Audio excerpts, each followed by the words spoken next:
I want to talk about sex for money. I'm not like most of the people you'll have heard speaking about prostitution before. I'm not a police officer or a social worker.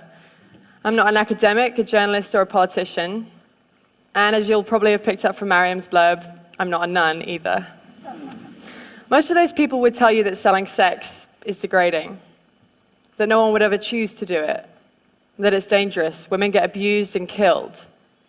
In fact, most of those people would say there should be a law against it. And maybe that sounds reasonable to you. It sounded reasonable to me until the closing months of 2009 when I was working 2 dead-end minimum wage jobs. Every month my wages would just replenish my overdraft. I was exhausted and my life was going nowhere. Like many others before me, I decided sex for money was a better option. Now don't get me wrong, I would have loved to win the lottery instead, but it wasn't going to happen anytime soon, and my rent needed paying. So I signed up for my first shift in a brothel.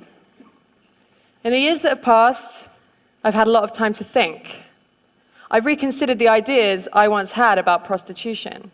I've given a lot of thought to consent and the nature of work under capitalism.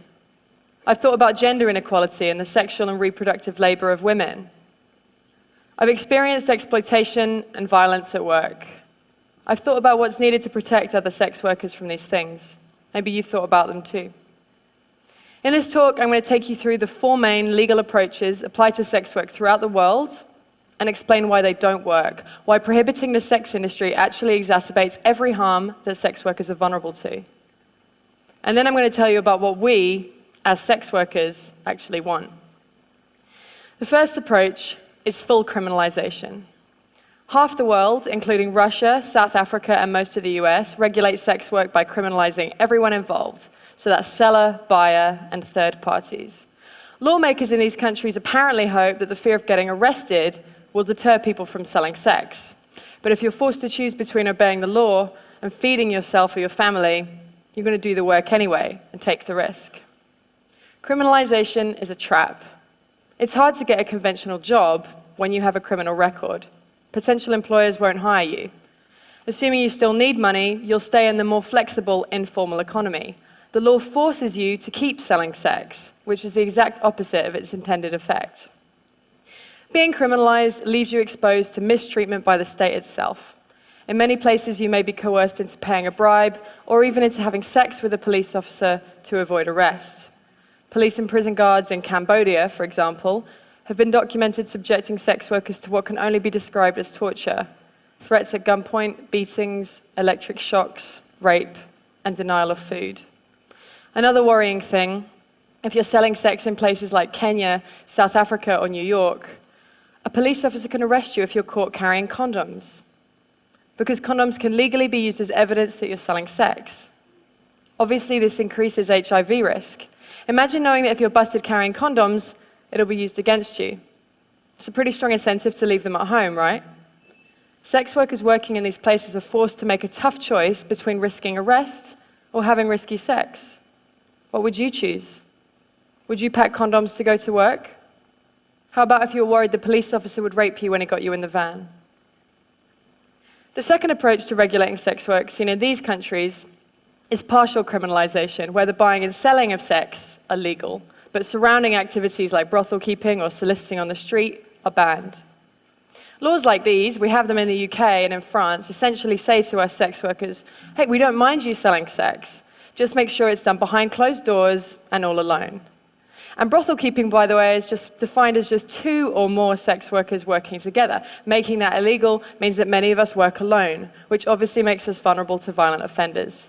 But we're also vulnerable if we choose to break the law by working together. A couple of years ago, a friend of mine was nervous after she was attacked at work, so I said that she could see her clients from my place for a while. During that time, we had another guy turn nasty. I told the guy to leave or I'd call the police. And he looked at the 2 of us and he said, "You girls can't call the cops. You're working together, this place is illegal." He was right. He eventually left without getting physically violent, but the knowledge that we were breaking the law empowered that man to threaten us.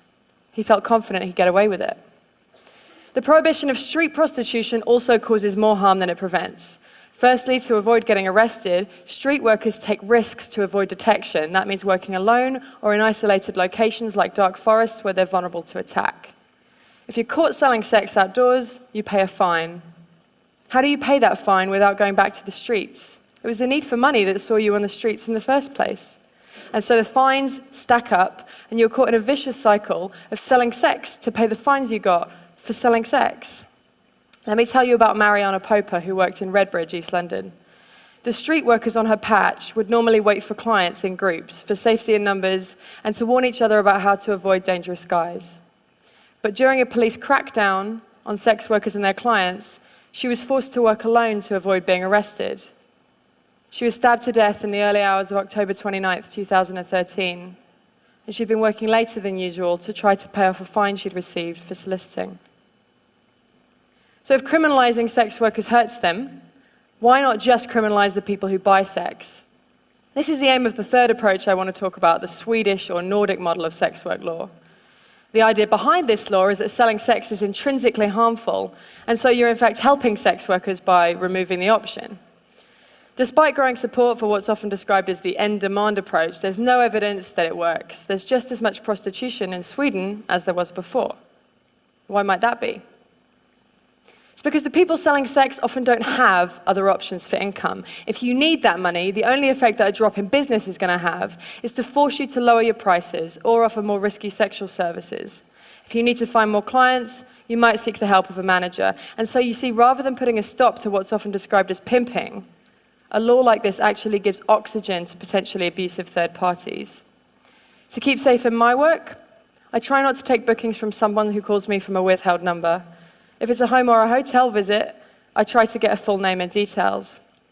If I worked under the Swedish model, a client would be too scared to give me that information. I might have no other choice but to accept a booking from a man who is untraceable if he later turns out to be violent.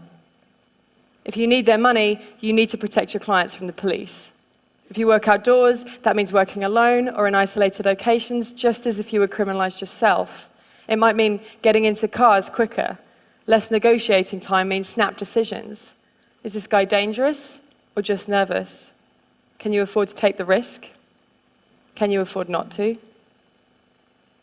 Something I'm often hearing is, prostitution would be fine if we made it legal and regulated it. We call that approach legalization, and it's used by countries like the Netherlands, Germany, and Nevada in the US. But it's not a great model for human rights. Under state-controlled prostitution, commercial sex can only happen in certain legally designated areas or venues, and sex workers are made to comply with special restrictions like registration and forced health checks. Regulation sounds great on paper, but politicians deliberately make regulation around the sex industry expensive and difficult to comply with. It creates a two-tiered system, legal and illegal work. We sometimes call it backdoor criminalization. Rich, well-connected brothel owners can comply with the regulations, but more marginalized people find those hoops impossible to jump through. And even if it's possible in principle, getting a license or proper venue takes time and costs money. It's not going to be an option for someone who's desperate and needs money tonight. They might be a refugee or fleeing domestic abuse. In this two-tiered system, the most vulnerable people are forced to work illegally, so they're still exposed to all the dangers of criminalization I mentioned earlier. So, it's looking like all attempts to control or prevent sex work from happening make things more dangerous for people selling sex. Fear of law enforcement makes them work alone, in isolated locations, and allows clients and even cops to get abusive in the knowledge they'll get away with it. Fines and criminal records force people to keep selling sex, rather than enabling them to stop. Crackdowns on buyers drive sellers to take dangerous risks and into the arms of potentially abusive managers. These laws also reinforce stigma and hatred against sex workers. When France temporarily brought in the Swedish model 2 years ago, ordinary citizens took it as a cue to start carrying out vigilante attacks against people working on the street. In Sweden, opinion surveys show that significantly more people want sex workers to be arrested now than before the law was brought in. If prohibition is this harmful, you might ask, why is it so popular? Firstly, sex work is and always has been a survival strategy for all kinds of unpopular minority groups. People of color, migrants, people with disabilities, LGBTQ people, particularly trans women. These are the groups most heavily profiled and punished through prohibitionist law. I don't think this is an accident. These laws have political support precisely because they target people that voters don't want to see or know about. Why else might people support prohibition? Well, lots of people have understandable fears about trafficking. Folks think that foreign women kidnapped and sold into sexual slavery can be saved by shutting a whole industry down. So let's talk about trafficking. Forced labor does occur in many industries, especially those where the workers are migrants or otherwise vulnerable, and this needs to be addressed. But it's best addressed with legislation targeting those specific abuses, not an entire industry. When 23 undocumented Chinese migrants drowned while picking cockles in Morecambe Bay in 2004, there were no calls to outlaw the entire seafood industry to save trafficking victims. The solution is clearly to give workers more legal protections, allowing them to resist abuse and report it to the authorities without fear of arrest. The way the term trafficking is thrown around implies that all undocumented migration into prostitution is forced. In fact, many migrants have made a decision out of economic need to place themselves into the hands of people smugglers. Many of them do this with the full knowledge that they'll be selling sex when they reach their destination.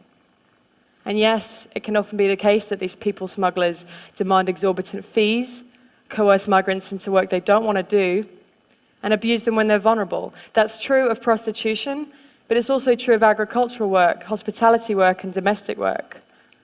Ultimately, nobody wants to be forced to do any kind of work, but that's a risk many migrants are willing to take because of what they're leaving behind. If people were allowed to migrate legally, they wouldn't have to place their lives into the hands of people smugglers. The problems arise from the criminalization of migration, just as they do from the criminalization of sex work itself. Right? This is a lesson of history. If you try to prohibit something that people want or need to do, whether that's drinking alcohol or crossing borders or getting an abortion or selling sex, you create more problems than you solve. Prohibition barely makes a difference to the amount of people actually doing those things, but it makes a huge difference as to whether or not they're safe when they do them. Why else might people support prohibition? As a feminist, I know that the sex industry is a site of deeply entrenched social inequality. It's a fact that most buyers of sex are men with money, and most sellers are women without. You can agree with all that, I do, and still think prohibition is a terrible policy.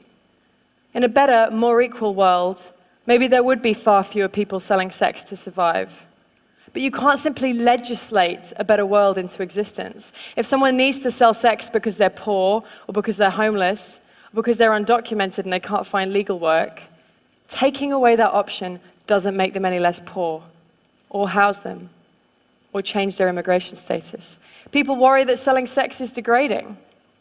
Ask yourself, is it more degrading than going hungry, or seeing your children go hungry? There's no call to ban rich people from hiring nannies or getting manicures, even though most of the people doing that labor are poor migrant women. It's the fact of poor migrant women selling sex specifically that has some feminists uncomfortable. And I can understand why the sex industry provokes strong feelings. People have all kinds of complicated feelings when it comes to sex. But we can't make policy on the basis of mere feelings, especially not over the heads of the people actually affected by those policies. If we get fixated on the abolition of sex work, we end up worrying more about a particular manifestation of gender inequality rather than about the underlying causes. People get really hung up on the question, well, would you want your daughter doing it? That's the wrong question. Instead, imagine she is doing it. How safe is she at work tonight? Why isn't she safer? So, we've looked at full criminalization, partial criminalization, the Swedish or Nordic model, and legalization, and how they all cause harm. Something I never hear asked is, what do sex workers want? After all, we're the ones most affected by these laws. New Zealand decriminalized sex work in 2003. It's crucial to remember that decriminalization and legalization are not the same thing. Decriminalization means the removal of laws that punitively target the sex industry, instead treating sex work much like any other kind of work.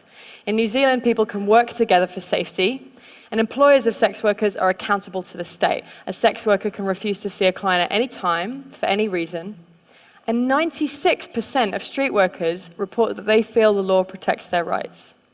New Zealand hasn't actually seen an increase in the amount of people doing sex work, but decriminalising it has made it a lot safer. But the lesson from New Zealand isn't just that its particular legislation is good, but that crucially, it was written in collaboration with sex workers, namely the New Zealand Prostitutes Collective. When it came to making sex work safer, they were ready to hear it straight from sex workers themselves. Here in the UK, I'm part of sex worker-led groups like the Sex Worker Open University and the English Collective of Prostitutes. And we form part of a global movement demanding decriminalisation and self-determination. The universal symbol of our movement is the red umbrella. We're supported in our demands by global bodies like UNAIDS, the World Health Organization, and Amnesty International. But we need more allies. If you care about gender equality, or poverty, or migration, or public health, then sex worker rights matter to you.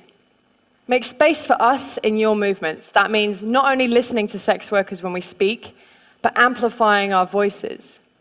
Resist those who silence us, those who say that a prostitute is either too victimized, too damaged to know what's best for herself, or else too privileged and too removed from real hardship, not representative of the millions of voiceless victims. This distinction between victim and empowered is imaginary. It exists purely to discredit sex workers and make it easy to ignore us. No doubt many of you work for a living. Well, sex work is work too. Just like you, some of us like our jobs, some of us hate them. Ultimately, most of us have mixed feelings. But how we feel about our work isn't the point. And how others feel about our work certainly isn't. What's important is that we have the right to work safely and on our own terms. Sex workers are real people. We've had complicated experiences and complicated responses to those experiences. But our demands are not complicated. You can ask expensive escorts in New York City, brothel workers in Cambodia, street workers in South Africa, and every girl on the roster at my old job in Soho, and they will all tell you the same thing. You can speak to millions of sex workers and countless sex worker-led organizations. We want full decriminalization and labor rights as workers. I'm just one sex worker on the stage today, but I'm bringing a message from all over the world. Thank you.